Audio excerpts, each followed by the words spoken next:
Boa noite novamente aos amados irmãos. A graça e a paz do nosso Senhor Jesus Cristo esteja com todos vós. Agradeço à igreja, a igreja, a congregação aqui da Palavra da Vida. Agradeço também ao pastor Edson pelo convite, mais uma vez poder compartilhar com os irmãos a palavra de Deus. É uma grande responsabilidade e também um privilégio, aqui entre irmãos tão amados, estimados por mim e por minha família. Nós vamos falar hoje sobre a historicidade da existência de Jesus. Nós vamos falar um pouco do porquê que nós adoramos a Jesus, quem é Jesus. Então, essa é a primeira pergunta, antes de fazermos a nossa leitura em Lucas 2, a partir do versículo 1, os irmãos podem abrindo já, Lucas 2 e 1, mas a nossa primeira pergunta: quem é Jesus? Se vamos falar sobre a história de Jesus, a historicidade, a prova da existência de Jesus, se existem provas, mas quem é Jesus? Quando meus filhos eram pequenos, tinha um CD, acho que era Diante do Trono, ou Aline Barros, que o Cauã e a Ana, assim, ouviam quase todos os dias, E uma das músicas ali, acho que era do Bolota, que tinha, que cantava junto com a cantora: quem é Jesus? Eu preciso saber quem é Jesus, quem é Jesus. E aquela ouvia com eles, que criança você tem que acompanhar. E isso ficava na minha mente também, e deve ter ficado na deles, Quem é Jesus? Nós adoramos a Jesus, nós proclamamos a Jesus, nós nos definimos como cristãos, quando nos perguntam: você é de onde? O que é que você é? Eu sou cristão. E sabemos que cristão é o quê? Pequeno Cristo, discípulos de Cristo. Mais ainda, nós somos cristãos, e aqui no Brasil, como historicamente a igreja, até hoje, que tem o maior número de adeptos, pelo menos nominalmente, não que sejam os que mais realmente sejam, são os católicos. E a gente, para se diferenciar, nós somos cristãos evangélicos, ou ainda protestantes, referência à reforma, mas evangélicos, referente aos evangelhos. Vamos ver, então, alguma coisa a esse respeito também. Mas quem é Jesus para nós? Você já parou para pensar? Quem é Jesus para mim? O que eu sei a respeito de Jesus? Como que eu acredito na história de Jesus e que ele seja realmente alguém verdadeiro? Porque aí, na vida cotidiana, no mundo material, nos estudos seculares, vocês vão encontrar professores, doutores e até teólogos, e alguns que se dizem pastores, que vão colocar em xeque a existência real de Jesus. Alguns vão dizer que Jesus é um mito, algo que existe apenas na imaginação de algumas pessoas, tal qual o Papai Noel. Papai Noel é um mito, Perdão às crianças que estão aqui, as minhas eu nunca os enganei, Vocês recebem presente do papai Evandro e da mamãe Débora. Nunca eu disse para eles que existia o tal do Papai Noel, esse Noel aí que diz que é pai dos outros, o Nicolau. Mas, por exemplo, o Noel é um mito. E algumas pessoas vão considerar que Jesus é um mito, igual o Noel. Inclusive, o Noel, nessa época do que é o Natal, onde relembramos, comemoramos o nascimento de Jesus, ele ganha mais destaque na mídia, nas festas, do que o próprio Cristo. Na sexta-feira, estivemos ali com o coral da igreja, em frente ao antigo Palácio do Governo, a antiga sede administrativa do Governo do Estado, lá no antigo centro da cidade, e cantando algumas músicas em louvor e adoração a Cristo. Mas se vocês verem as fotos e os vídeos, tem dois Noéis, um Noel da altura dessa parede aqui, um de um lado, outro do outro. Está lá. Então, no Natal, as crianças são levadas a acreditar nesse mito, que é o Noel. E para muitas pessoas, Jesus também seria um mito, para outros ele seria apenas um grande filósofo, um cara que veio lutar, fazer revolução, ou falar de paz política, né? E uma série de coisas. E o próprio Jesus, certa vez, isso está registrado lá em Mateus, ele pergunta para os discípulos: quem o povo diz que é o Filho do Homem? Ou o Cristo? Quem o povo diz? E aí diz: olha, tem gente que acha que é Elias, tem gente que diz que acha que é algum dos profetas. E ele pergunta então: e vocês, meus discípulos, quem vocês dizem que é o Cristo?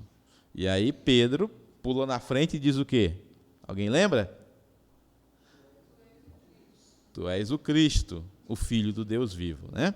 E isso é a verdade. Jesus é o Cristo, o Filho do Deus vivo, né? Para nós ele é o Salvador, o Cristo, o Filho do Deus vivo. Mas como que sabemos disso? Qual é a prova que nós temos disso? Como que eu e você passamos a acreditar que Jesus não é um mito, não é um mero filósofo, não é apenas um grande homem, mas que ele é o próprio Deus? Nós sabemos disso pelas evidências que a Bíblia nos dá. E aí nós vamos passar a dizer que a Bíblia é a nossa principal fonte de credibilidade de quem é Jesus. É a Bíblia que nos apresenta Jesus. Inclusive, desde o início, né? Tem gente que diz: não gosto de ler o Velho Testamento porque é uma história antiga, é mais complicado de entender. Eu gosto de ler os Salmos, né? Porque tem coisa bonita, né? Coisas boas, né? E os Evangelhos. Mas toda a Bíblia relata Cristo. É claro que os Evangelhos eles vão falar com mais propriedade, que vamos falar daqui a pouquinho, mas toda a Bíblia conta a história de Cristo, ou aponta para Cristo, seja por símbolos ou por tipologias, né? Hoje de manhã nós falamos de um dos tipos de Cristo, que foi José, né? E vários outros, Moisés, o próprio Davi, são tipos de Cristo, e inclusive alguns estão na genealogia de Cristo. Então, nós enxergamos a Cristo, nós conhecemos a Cristo, a sua real existência, principalmente pela sua palavra, a palavra de Deus, né? E a própria palavra vai dizer que ela é digna de confiança, porque toda a palavra ela é inspirada. Isso está lá, Paulo nos fala isso lá em Timóteo, e ele usa um termo teológico que é divinamente inspirada. Ali a palavra utilizada é até uma junção de duas palavras, que é theopneumatos, né, que significa Deus respirando, ou deixando o seu hálito fluir na mente e no coração dos seus servos, né? Então a Bíblia ela é esse livro divinamente inspirado. E os evangelhos, como já citamos, são aqueles que vão contar a biografia de Jesus, que vão contar a história verdadeira de Jesus. São os evangelhos. E nós temos 4 evangelhos, né? Existem outros, os irmãos alguns conhecem, né? Evangelhos que não são aceitos porque são reconhecidamente não são inspirados, né? Que a gente chama de evangelhos apócrifos. Aí tem o de Madalena, o de Tomé, o de Pedro e alguns outros que na história nós conhecemos. Mas, biblicamente, inspirados por Deus, no que a gente chama de cânon, nós temos 4, que é Mateus, Marcos, Lucas e João, sendo Mateus, Marcos e Lucas chamados de evangelhos sinóticos, porque tem uma cadência de semelhança, e sendo Marcos o considerado mais antigo. Hoje nós vamos abordar o de Lucas, tá? O evangelho de Lucas. Então, abra a sua Bíblia aí em Lucas 2, e vamos ver sobre algumas evidências na própria Bíblia e na história da existência de Jesus, a historicidade de que Jesus, o do Cristo, realmente existiu.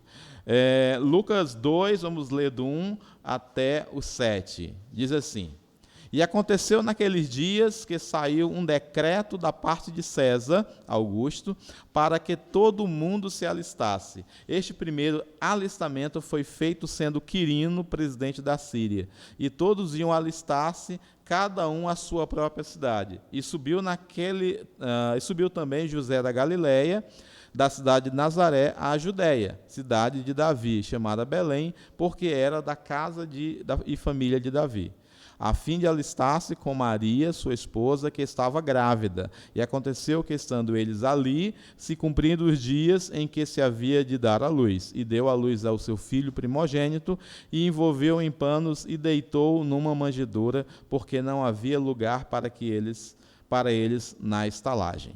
Amém? Até aqui. Então, essa história ela é paralela ao que Mateus vai nos contar também, né, que a família de Jesus teve que se deslocar entre cidades, entre províncias, até a cidade de Belém. Né? Na semana passada, pelo que eu sei, os irmãos estudaram com o irmão Mateus, né, o seminarista Mateus, da profecia de Miqueias a respeito do nascimento de Jesus na cidade de Belém, chamada Belém Efrata, né, que então aqui é o cumprimento dessa profecia. Tá? Mas se os evangelhos são a prova de que esse Jesus que nós conhecemos e adoramos existiu e existe, nós podemos tentar entender melhor o que é o evangelho. Né? Paulo vai dizer lá aos Coríntios que o evangelho, na forma teológica, é o poder de Deus para a salvação de todo aquele que nele crê. Essa é a versão teológica do que é o evangelho. É o poder de Deus para a salvação da humanidade, a salvação do homem. Mas esse termo evangelho, ele nasce até fora do cristianismo. Esse era um termo que também, uma outra designação para evangelho, é boas novas, né? Literalmente significa boas novas ou boas notícias. No Império Romano era utilizado quando eles tinham vitória sobre os inimigos. Né? Eles entravam em guerra e eles ganhavam a batalha, ganhavam a guerra, então eles escreviam cartas, e essas cartas eram chamadas de evangelhos, contando para o povo de Roma, para ser lido no Senado, que haviam boas notícias, tinham ganho a guerra, né? Tinham sido salvos de uma situação ruim. Então, boas novas nesse sentido.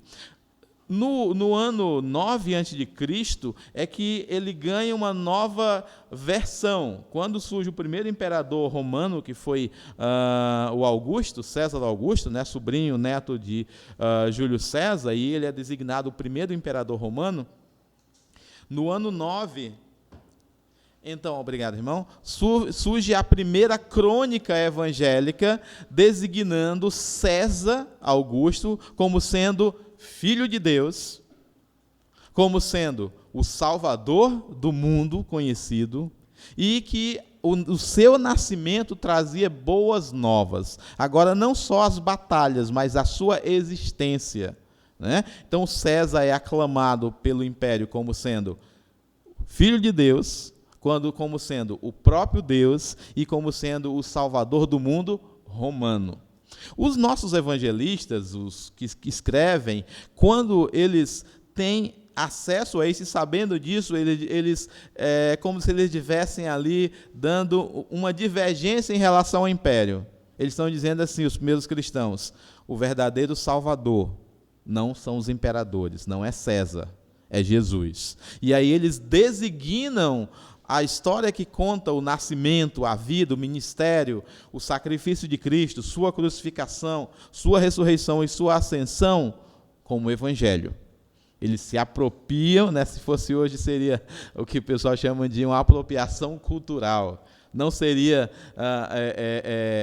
correto, né? No mundo progressista de hoje seria uma apropriação cultural indevida. Mas foi uma forma que os nossos irmãos utilizaram aquela ideia que era difundida no Império Romano, que os Césares eram os deuses, para dizer não, o verdadeiro Deus é Jesus. Ele é o Salvador. E aí foi usado esse termo evangelho. E como dissemos, temos 4 evangelhos que contam a história de Jesus, como ele surgiu e como ele fez todas as coisas, né? E os evangelhos todos vão contar o nascimento de Cristo. E o nascimento de Cristo ele foi sobrenatural, né? No próprio, tanto Mateus e aqui em Lucas 1, a gente vai ver lá no capítulo 1, a partir dos versos 31 em diante, o nascimento de Jesus, né? Depois que Maria é visitada pelo anjo Gabriel, né? Ele vai dizer, salve a agraciada, né? Bendita és tu entre as mulheres, e vai dizer que ela foi escolhida para ser a mãe do Salvador, que é Cristo o Senhor. Então, ele vem de forma sobrenatural, cumprindo várias profecias, né, que os irmãos já devem ter estudado com os nossos seminaristas, e ele cumpre essas profecias, né? E aí os evangelhos eles têm essas diferenciações. O evangelho de Mateus ele é escrito para judeus, né? Mateus era um judeu, ele também conhecido como Levi, era cobrador de impostos, era um funcionário da Receita Federal, ninguém gostava dele, era o que era chamado de publicano, né? Os judeus odiavam os publicanos, como Mateus e como Zaqueu. E Mateus ele se converte e ele escreve um evangelho na perspectiva para judeus. E os judeus esperavam o quê? Esperavam um Messias, né? Eles esperavam um Messias.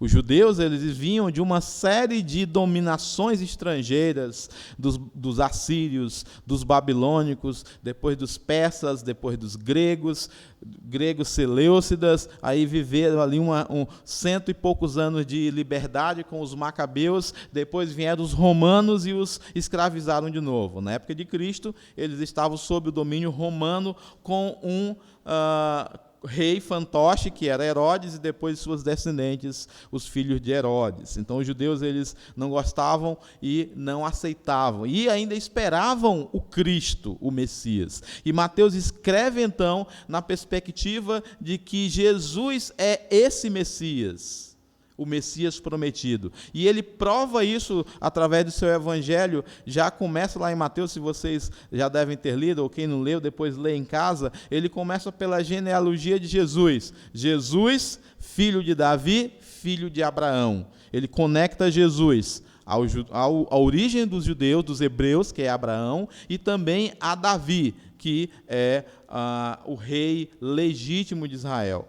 Por quê? Porque os judeus, à época de Cristo, eles eram governados por Herodes, né? Herodes, depois seus filhos, e Herodes ele não tinha legitimidade porque ele sequer era judeu. Ele não era judeu, por isso ele não poderia ser rei. Mas antes, Herodes ele assume por imposição de Roma, porque os reis dos macabeus estavam brigando entre si. Mas os macabeus, embora eles fossem heróis na história, e os judeus viveram mais de um século de liberdade com os macabeus, eles também não tinham legitimidade, porque eles não eram da tribo de Judá e nem eram descendentes de Davi, eles eram da tribo de Levi. Eles eram sacerdotes, né? Judas e os seus irmãos, filhos de Matatias. Então, Jesus, Mateus diz, nem os macabeus são os reis, de fato, nem Herodes, é Jesus. Jesus é judeu e Jesus é filho de Davi, e aí conta toda a genealogia de Cristo a partir disso então. Marcos, ele fala de Jesus na perspectiva do servo sofredor, né? É o livro mais contracto, né? É o menos detalhista, mas ele apresenta Jesus como o servo sofredor, né? Descrito lá em Isaías 53. Lucas, que não era judeu, mas era grego, ele vai escrever o seu evangelho mostrando Jesus numa perspectiva para o mundo grego. Por isso, o seu livro começa situando na história quem estava governando, quem era o governador geral, quem era o imperador, quem era o governador da província, em que situação eles estavam, e a gente vai já entrar mais em detalhes. Lucas, ele apresenta Jesus na perspectiva de homem, né? Tem um versículo aí que a gente aprende quando é criança, né? Lucas 19:10, que é, quem lembra da esgrima? Porque o Filho do Homem veio buscar e salvar o perdido ou o que se havia perdido, né? Alguns faltaram a esgrima, né? Lucas 19:10. Lucas apresenta Jesus na perspectiva de homem, união hipostática, 100% Deus e 100% homem. Tá? E João apresenta Jesus na perspectiva de que Jesus é Deus. Então, Mateus de que ele é rei, Marcos de que ele é servo, Lucas de que ele é homem e João de que ele é o próprio Deus. E aí, só para a gente fechar a nossa introdução, eu convido os irmãos a abrirem suas Bíblias em Apocalipse 4, e vamos ler a partir do verso 7. Apocalipse 4, a partir do verso 7. Né? Diz assim: E o primeiro animal era semelhante a um leão, o segundo animal era semelhante a um bezerro, e o terceiro animal tinha o rosto de homem, e o quarto animal era semelhante a uma águia voando. Né? Vamos ler só o 7 por enquanto. Essa passagem aqui dos 4 seres viventes, né? João, o apóstolo amado, ele é levado ao céu e tem uma visão, e ele vê várias coisas. E quando é nessa visão que ele está chegando no céu, ele vê os 24 seres, os 24 anciãos e aqui os 4 seres viventes. A maioria dos teólogos identifica essa designação, essa aparência dos 4 seres viventes como sendo uma simbologia dos evangelhos. Vamos relembrar? O primeiro animal tem a aparência do... Qual a aparência do animal? Leão. Jesus, em Mateus, ele é descrito como sendo da linhagem real de Davi, que é o leão da tribo de Judá. Então, Jesus, em Mateus, é retratado como rei, leão. Até hoje, nós, aí secularmente, nós identificamos o leão como o rei dos animais. Então, o leão era o símbolo do rei, do reinado de Davi. O leão da tribo de Judá é Jesus. Né? O segundo animal tinha rosto de bezerro, que era um dos animais sacrificados lá no templo pelos nossos pecados. O símbolo do servo sofredor. O terceiro animal tinha um rosto de homem. Lucas vai abordar, então, no seu evangelho, Jesus como homem para o mundo grego. E o quarto animal tinha a aparência de uma águia voando, que em algumas culturas, inclusive na grega, Zeus, Deus dos gregos, ele é simbolizado pela águia. Ou ainda, se você não quer ir pela linha dos gregos, você vai entender que a águia, ela está sempre voando no céu acima de todos. Então, é um símbolo para Deus. Então, os 4 evangelhos, então, que contam a história de Cristo, eles são tipificados dessa maneira. Voltando para o nosso amigo Lucas, do texto que lemos em Lucas 2, nós identificamos aqui que Lucas faz um apanhado histórico. Né? Lucas, como eu falei, era um jovem grego, era médico, né? Ele acompanhou Paulo em algumas viagens missionárias. Paulo descreve, tanto em Filipenses quanto em Filemon, como sendo seu companheiro de viagem, né, médico, alguém que era de grande valia. E Lucas é também o escritor de Atos dos Apóstolos. Ele escreve 2 volumes. O primeiro volume é Lucas, o Evangelho, e o segundo volume é Atos dos Apóstolos. Isso você pode observar lendo o início de Atos, quando ele escreve, né, a alguém, que ninguém sabe se era uma pessoa mesmo, mas ele designa como Teófilo, né, que seria meu filho de Deus, ou filho amado, né? Ele identifica essa pessoa a quem ele escreveu, então, os 2 volumes. E quando ele vai escrever o Evangelho, ele tem o cuidado de tomar nota e se localizar na história. Por quê? Porque Lucas ele não foi um apóstolo. Lucas, ele não conviveu com Jesus. Não é diferente de Mateus. Mateus, ele conviveu com Jesus, era um dos 12, participou de todo o ministério. Né? O João, a mesma coisa. O Lucas e o Marcos, não. É tanto que Marcos, acredita-se, é quase consenso, que ele escreveu o seu evangelho pelas anotações que ele fez das pregações de Pedro. Pedro pregava e o Marcos ficava lá anotando e depois escreveu o evangelho. O Lucas teria se aproveitado de parte desse material e teria feito também as suas pesquisas a respeito de Cristo. Então, Lucas, ele é o que tem uma anotação, uma narrativa histórica mais apurada, né, para identificarmos que Jesus realmente existiu. E no início aqui do seu evangelho, Lucas vai identificar na história, né? No próprio texto que nós lemos aqui, do capítulo 2, ele começa dizendo que aconteceu naqueles dias, capítulo 2, verso 1, aconteceu naqueles dias que saiu um decreto da parte de César Augusto. Ele identifica na história em que tempo estava sendo apresentado o nascimento de Jesus. Em que tempo foi? No tempo em que César Augusto era imperador. E aí, quando você vai para a história, nós conseguimos identificar César Augusto governando do ano 29 a.C. até, se eu não me engano, o ano 6 depois de Cristo. Então, quando o Senhor nasceu, realmente César Augusto era imperador de Roma. Isso é ponto pacífico. Lucas faz, então, essa demonstração histórica de que Jesus nasceu realmente naquela época. Né? Só uma explicação aos irmãos: o nosso calendário aqui que nós temos no mundo ocidental, que nós utilizamos, ele tem por base o nascimento de Cristo. Não é? Estamos no ano 2025 do nascimento de Cristo. Então, nós contamos o ano 0 é o nascimento de Cristo, e depois que Cristo nasceu, estamos no ano 2025. E aí conta-se a história do que aconteceu antes do nascimento de Cristo de forma regressiva. Né?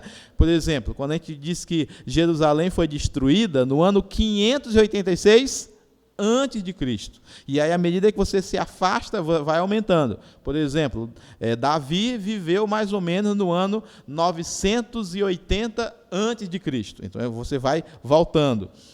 Moisés libertou o povo do Egito mais ou menos no ano 1400 antes de Cristo. Abraão viveu no ano 1940 antes de Cristo. Então, os irmãos entenderam, né?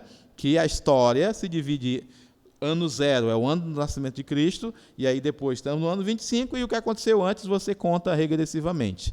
Muito embora Jesus não tenha nascido no ano 0. Tá?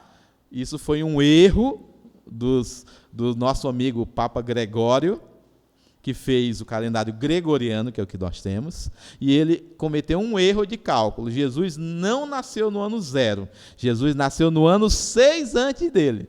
Né? É até um problema quântico aí. Jesus nasceu 6 anos antes dele nascer, por assim dizer. Né? Na realidade, Jesus nasceu no ano 6 antes de Cristo, está harmonizado, né? Porque quando Jesus nasceu, Herodes ainda era vivo, Herodes o Grande, e Herodes morreu no ano 4 antes de Cristo. Então, Jesus não pode ter nascido no ano 0, porque no ano 4 Herodes morreu, e quando Jesus nasceu, Herodes ainda era vivo. E ainda mais, Herodes mandou matar as crianças de 2 anos para baixo.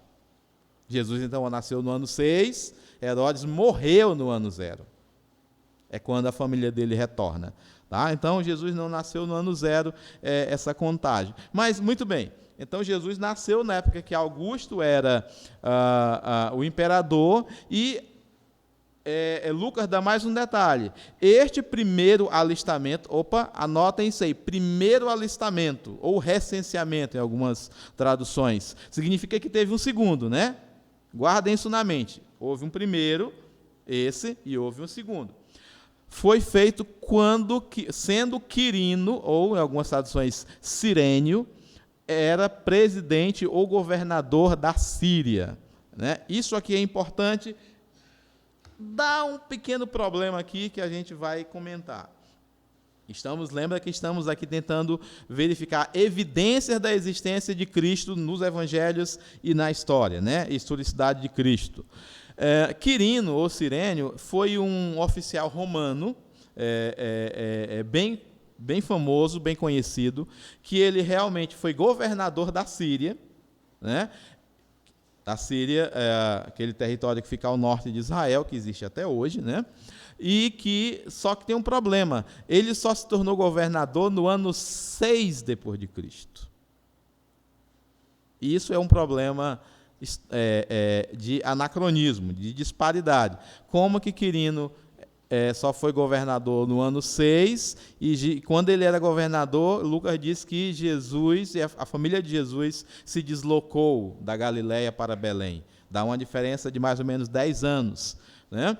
Só que existem algumas outras evidências, né? E isso é um debate entre os estudiosos, e que Quirino teria governado 2 vezes a Síria, né? E que a primeira vez não foi de forma oficial, e pelo menos não temos documentos oficiais, mas que ele teria governado. Isso se baseia num achado de 1794, lá na Itália, onde acharam numa tumba, numa lápide, escrito que um certo governante romano governou a Síria 2 vezes na época de César Augusto. Só que a lápide está quebrada e a parte que tem o nome do governador está perdida.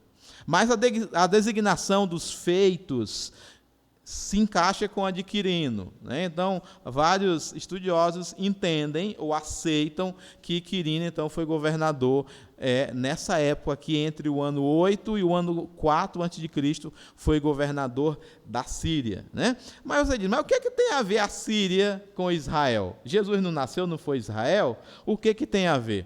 O que tem a ver é que a Síria era uma província romana, que a Judéia ficou vinculada, subordinada a ela por ordem de Roma, né? Na época de Herodes o Grande, a Judéia era mais ou menos livre, mas os seus filhos, eles não foram governantes corretos, né? Arquelau, que herdou a região da Judéia, da Samaria e da Idumeia, ele perdeu e foi imposto governadores romanos. E, antes disso, a Judéia, então, foi administrativamente subordinada à província romana da Síria, que Quirino, então, era o governador. Por isso, e que Lucas está nos dizendo aqui, isso estou falando de provas históricas, que o César Augusto era o imperador e o Quirino era o governador da província. Isso está ok.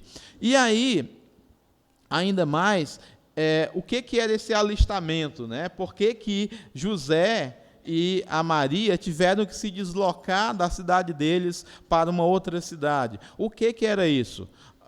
Também César Augusto, existem provas históricas disso, Tácito fala disso, ele, como um bom administrador, ele mandou contar toda a população do império, e as províncias tinham que fazer isso, né? A cada província tinha que fazer, para que ele soubesse quem era quem, para que ele cobrasse de forma mais fidedigna os impostos, né? Algo parecido com o que o nosso ministro da Economia está fazendo aí, né? O Haddad, né? A partir de janeiro, todo o PIX que nós fizermos ou recebermos será contabilizado para a Receita, para ele saber se a gente está recebendo algum dinheirinho por fora, né? Se o Jael abrir um cofre lá para alguém e receber por PIX, o Haddad vai querer os 9,45 dele, a parte dele lá do imposto de renda. Então, era mais ou menos isso que o César Augusto implementou lá em Roma. Ele mandou que fosse recenseado as pessoas para que ele pudesse cobrar os impostos com mais clareza, né? Com mais profundidade. E aí isso aconteceu, e isso também está provado historicamente. E por que os pais de Jesus, então, têm que se deslocar da Galiléia para a Judéia, né? A gente lê isso aqui, às vezes não presta atenção, mas como hoje estamos prestando atenção na história, no que Lucas escreve, e o nosso irmão Lucas, ele disse que ele pesquisou bastante, a gente vai, então, valorizar a pesquisa dele. Isso aconteceu porque José, que era da família de Davi, e Maria, da família de Davi, eles estavam morando na Galileia. E aí, se a gente voltar os olhos para o mapa, que infelizmente eu tenho o mapa aqui, mas o irmão não tem como ver. Nessa época aqui, um pouco antes de Jesus, aquela região ali que a gente conhecida como Levante, não era Palestina, não existia Palestina no nome, na época de Cristo, esse nome, era Idumeia, aqui embaixo, que era o reino antigo de Edom, de onde era o Herodes. Aí aqui você tinha Judá, antigo reino de Judá, ou Judéia. Aqui, acima da Judéia, você tinha Samaria, antigo reino de Israel, Samaria. E acima de Samaria você tinha Galileia. Tá? E a nordeste e acima da Galileia você tinha a Síria Fenícia, né? Os sírios fenícios, que era onde o Quirino tinha a sua capital lá em Damasco. Muito bem. Essas províncias já estavam separadas. Tá? E, após o exílio babilônico dos judeus, a única província repovoada foi a de Judá, da Judéia, aqui embaixo. A Galileia passa séculos sem ter judeus lá. Só no período asmoniano, mais ou menos 100 anos antes de Cristo, é que muitos judeus saem da Judéia para tomar posse de terras na região que depois ia ser chamada de Galileia, né? Porque aquela região era habitada por algumas nações, inclusive Galileia significa círculo das nações. Existiam várias nações estrangeiras morando naquela região, no que antigamente pertencia às tribos de Issacar, Zebulon, Asser e Naftali. Eram 4 tribos que habitavam aquela região, mas que foram removidas na época da Assíria, 800 anos antes de Cristo. Muito bem. Então, 100 anos antes de Cristo, as famílias de Judá, as famílias, os ancestrais de José e Maria, eles se realocam para a região que passou a ser chamada de Galileia. Mas a sua herança era em Judá. Os irmãos lembram, lendo lá em Números e Levíticos, que a herança era por família. Então, para ser recontado e contar as suas propriedades para pagar os impostos, então eles foram obrigados a sair da Galileia, que ficava aqui, atravessar a Samaria e chegar na Judéia, lá embaixo, onde ficava Belém. Eles tiveram que fazer essa viagem, mesmo com Maria já estando bem avançada a sua gravidez. E isso foi o que aconteceu. Então, verso 4. Então subiu José da Galileia, né? Aí o irmão, mas tu não falou que a Galileia fica aqui em cima? Como é que ele subiu da Galileia se a Judéia está lá embaixo? É porque a perspectiva que Lucas fala aqui é a perspectiva de nível de altura, e não do nível do mapa. Tá? Jerusalém, a Judéia, está num planalto elevado. É tanto que tem o Monte Sião, né, que é uma montanha. Jerusalém foi erguida sobre uma montanha. Então, a perspectiva é que ele subiu, é porque Galileia ficava ao nível do mar da Galileia. E ele teve que, então, subir o planalto até a região de Jerusalém, ao redor de Jerusalém, que era a cidade de Belém, né, também conhecido como casa da família de Davi. Tá? E só aqui para a gente finalizar a questão dessa viagem, Belém é interessante que no hebraico, Belém significa o quê? Alguém sabe o que significa Belém no hebraico? Oi? Casa do pão. Bethlehem. Beit é casa, Lehem, pão. Então, Jesus, que ele diz, eu sou o pão da vida. Ele é originário da casa do pão. Não tem coisa melhor, né? Se eu sou o pão da vida, eu fui originário, eu nasci na casa do pão. E é assim que Deus vai conectando as coisas na sua palavra. Jesus, então, nasce lá em Belém. E esse nascimento dele era para se cumprir a profecia lá do profeta. Citamos hoje mais cedo. Oi? Miqueias, né? Miqueias 5, acho que versos 1 e 2, ele vai dizer que e tu, Belém Efrata, pequenas és entre as milhares da cidade de Judá, mas de ti virá o rei, o Salvador. Então isso se cumpriu lá com a família de Jesus. Então, no 5, ele vai dizer que eles subiram para alistar-se com Maria, José subiu a alistar-se com Maria, que estava grávida, ele estando ali, cumpriu-se os dias que ela havia de dar à luz, então ela deu à luz, então, a Jesus, e estavam ali num curral, chamado de estrebaria, e Jesus foi colocado, então, num cocheiro, né? Um nome bonito que a gente conhece, manjedoura, né? Um negócio assim, pomposo, mas não tem nada de pomposo. Manjedoura nada mais nada do que onde colocava os bezerrinhos recém-nascidos, né? Era palha. Era um lugar de palha, ali, muito rústico, onde os animais eram, então, colocados depois de nascidos. E foi lá que Jesus, então, nasceu. Então, essa é a apresentação de Lucas para Jesus, né? Jesus, então, ele é identificado na história, na época de César Augusto, na época que o Quirino era governador, e os outros evangelhos vão tratar também na época que Jesus nasce, na época de Herodes, que Herodes era governador. E na história, né? Na história, como que nós podemos identificar na história que Jesus é, então, designado como alguém que realmente existiu e não apenas um mito? Na história extra-bíblica, né, aqui citei fatos bíblicos conectados com a história, mas na história extra-bíblica tem um historiador judeu do século I, que inclusive participou das guerras dos judeus contra o Império Romano, ali por volta do ano 66 até o ano 70, quando ele virou a casaca, né? Flávio Joséfo é um judeu, ele não era cristão, tá, mas é um historiador. Ele, inclusive, muda o seu nome para Flávio Joséfo em homenagem ao imperador Tito Flávio Vespasiano, que destruiu Jerusalém, ele e o seu filho, o Tito. O Joséfo, ele vai contar sobre Jesus, né? Após a vitória dos romanos lá nas batalhas de Jerusalém. E o Joséfo, ele era dos guerreiros de Israel. Ele lutava contra Roma. E os israelitas fizeram um pacto de que nenhum ia se entregar. Todos iam se matar, iam se suicidar. E o Joséfo foi, não, pode deixar que eu vou ser o último. Eu vou garantir que ninguém fique vivo. No final ficou só ele vivo, e ele se entregou e passou a ser, então, um colaborador romano, né? Mudou até o nome dele em homenagem ao imperador.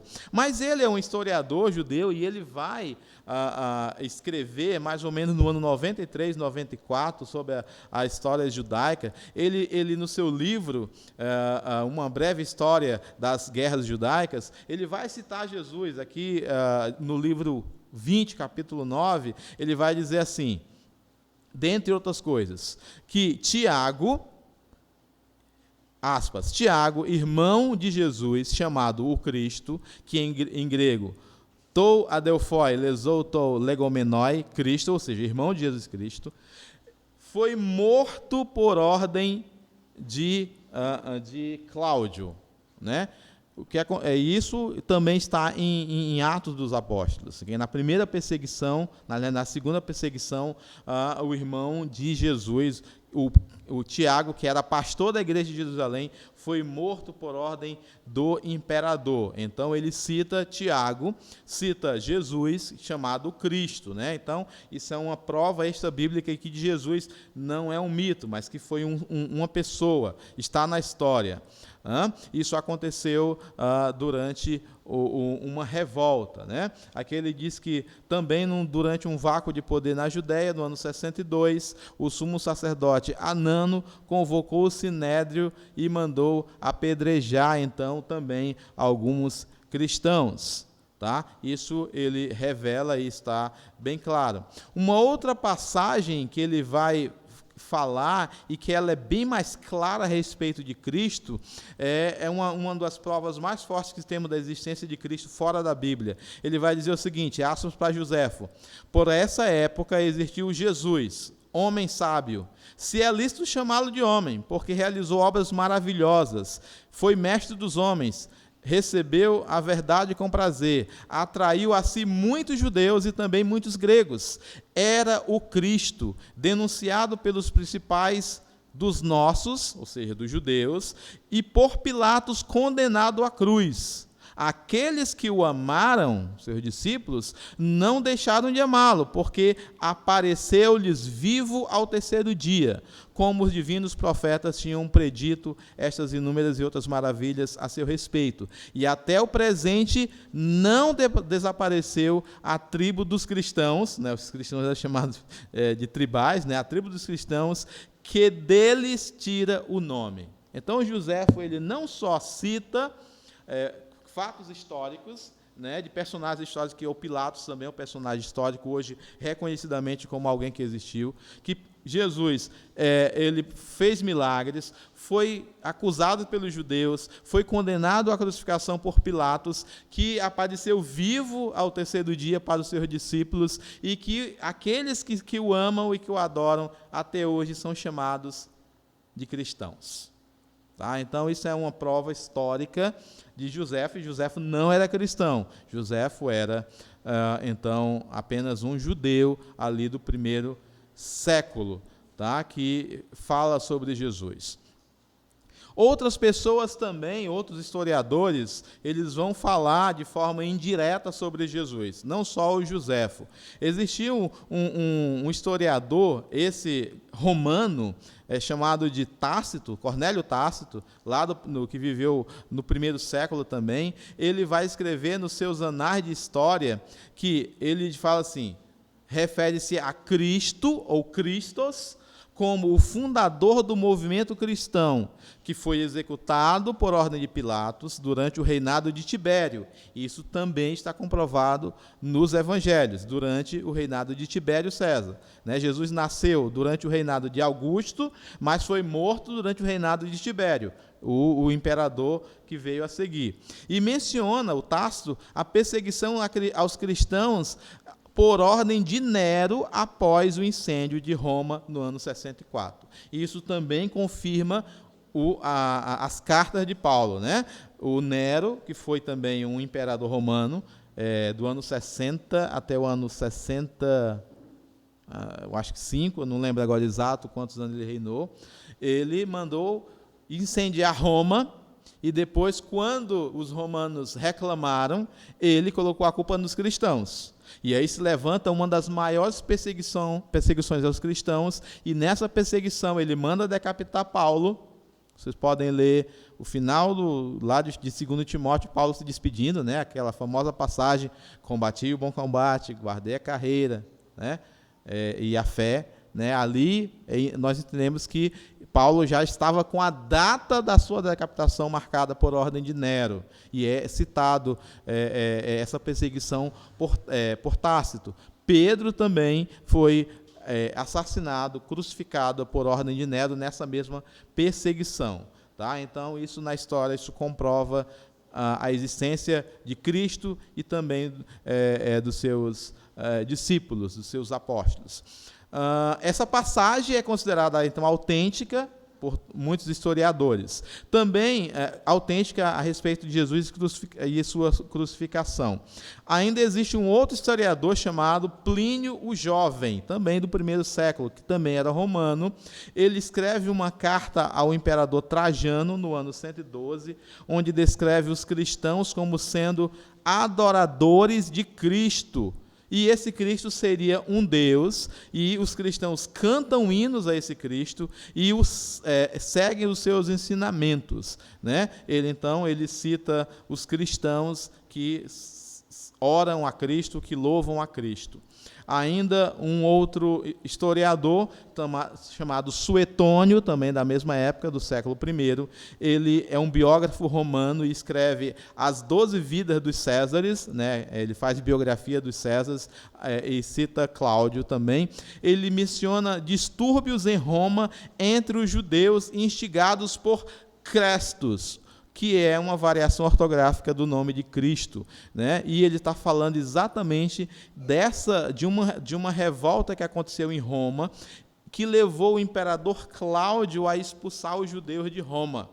E quando a gente lê Atos 16, nós vemos um casal especial que se torna amigo de Paulo, chamado Priscila e Áquila. que vão ser os cofundadores da igreja de Corinto. Eles foram expulsos nesse evento aqui, quando os judeus foram expulsos de Roma. E aí eles são obrigados a retornar para Jerusalém. Aí eles se encontram com Paulo e com Barnabé, e aí eles são deslocados para Corinto, né, uma província romana na Ásia, que é a atual Turquia, e lá ajudam a fundar a igreja de Corinto, onde eles passam 1 ano e meio com Paulo, fazendo tendas e pregando o evangelho. Então, aqui o Suetônio, ele cita essa passagem, né, que o imperador Cláudio, na biografia que ele faz de Cláudio, ele mandou expulsar, então, os judeus de Roma por causa do nome de Cristo, né? E fora outras menções aqui que são menos diretas, em árabe também, a respeito de Cristo, tá? Então, eu trouxe aos irmãos essas evidências para mostrar que na história nós sabemos que Cristo não é um mito, que Cristo não foi apenas um revolucionário, mas que a história, tanto dos evangelhos, do ponto de vista teológico e espiritual, atestam a existência de Cristo, quanto a história secular, se nós investigarmos com uma lente acurada, sem ideologias mundanas e materialistas, nós vamos enxergar, sim, que Cristo existiu. E na perspectiva teológica, que é a que nos importa, nós vamos entender que Jesus Cristo, ele foi verdadeiramente homem e verdadeiramente Deus. Paulo vai falar também aos Efésios que Jesus vem na plenitude dos tempos, que era exatamente essa época. Jesus veio na época exata e se aproveitou, por assim dizer, do próprio Império Romano. Tá? Se o Evangelho se expandiu muito nos primeiros séculos, deveu-se à situação que vivíamos no mundo.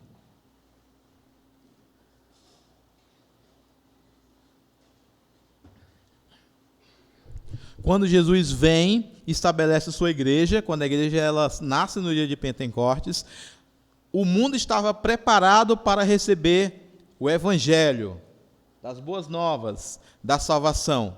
Por quê? E com isso vamos terminar. Porque durante o Império Romano, isso historicamente também é comprovado, existia a chamada Pax Romana, ou a paz imposta pelos romanos, porque os romanos venceram todos os seus inimigos.